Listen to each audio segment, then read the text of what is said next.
जस्तै फ्रेन्ड्स यहाँनिर चाहिँ तपाईँले देखिरहनु भएको छ यो चाहिँ मेरो ब्याट्री ब्याङ्क तपाईँको 1 हो र त्यसरी नै यहाँ पनि छ मेरो ब्याट्री ब्याङ्क 2 हो यो चाहिँ मेरो हो यहाँनिर हेर्नुहोस् र जस्तै म तपाईँलाई चाहिँ यो देखाउँछु जुन चाहिँ ब्याट्री ब्याङ्क 1 को छ यो चाहिँ तपाईँको 220 भोल्ट हो सिरिजमा कनेक्टेड छ 220 भोल्ट र 300 AH एम्पियर आवर चाहिँ यसको करेन्ट क्यापेसिटी हो र प्रत्येक सेल चाहिँ 110 वटा छ 110 को 2 भोल्टको 110 × 2 गर्नुभयो भने 220 आउँछ हैन त अनि जस्तै तपाईले सिम्पल बुझ्नुहुन्छ यो चाहिँ हाम्रो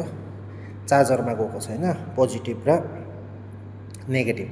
हो यो मैले तपाईलाई अगाडिको भिडियोमा देखाएको छु यो चाहिँ हाम्रो चार्जर कन्ट्रोलरमा जान्छ हैन र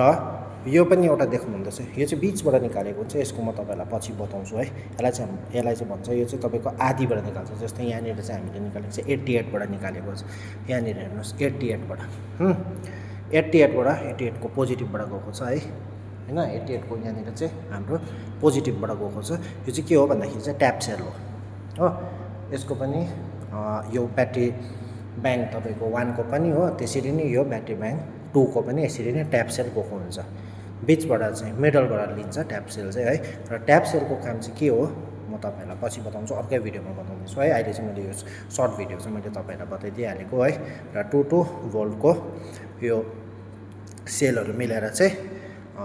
110 वटा हो 110 वटा सेलहरु छ यो 110 वटा सेलहरु मिलेर चाहिँ यहाँनिर चाहिँ 220 भोल्टको 300 AH को यो चाहिँ ब्याट्री ब्याङ्क चाहिँ हो र यो ट्याप सेल जुन चाहिँ मैले भन्दैछु तपाईलाई यो ट्याप सेलको चाहिँ अलग्गै म अर्को भिडियोमा तपाईलाई बताउने छु